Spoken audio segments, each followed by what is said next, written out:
A British girl was discharged from hospital after 771 days in it, after suffering from a brain infection. Sophie Malone, 24 years old, noticed a problem in her eyes for the first time, when she started seeing double objects, and she thought that this was due to the division of her contact lenses, before it became clear that she suffers from a serious medical condition.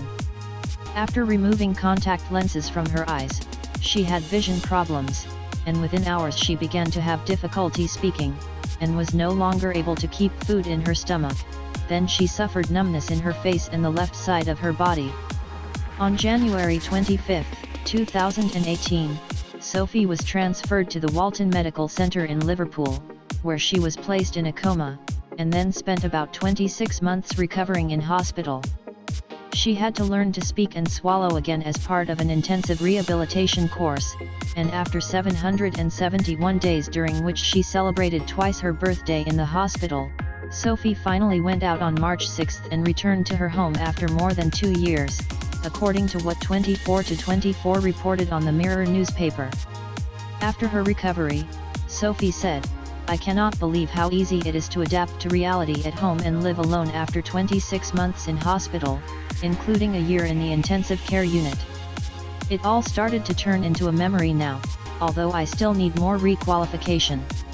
Sophie now feels the pleasure of doing things that many Muslim women consider, saying, "It is great to be able to do some household tasks like preparing breakfast in the morning. These little things make me appreciate life. 2 years ago I thought I wouldn't be able to do it once." Sophie was an inspiration to everyone who took care of her during her treatment trip. She faced her disease with rare courage, and with the help of the rehabilitation team she was finally able to depend on herself, said Dr. Chrissy Borns. After more than 2 years of illness, Sophie overcame all the challenges she faced, and she is now looking to make the most of her time, after she got a new lease on life naturally.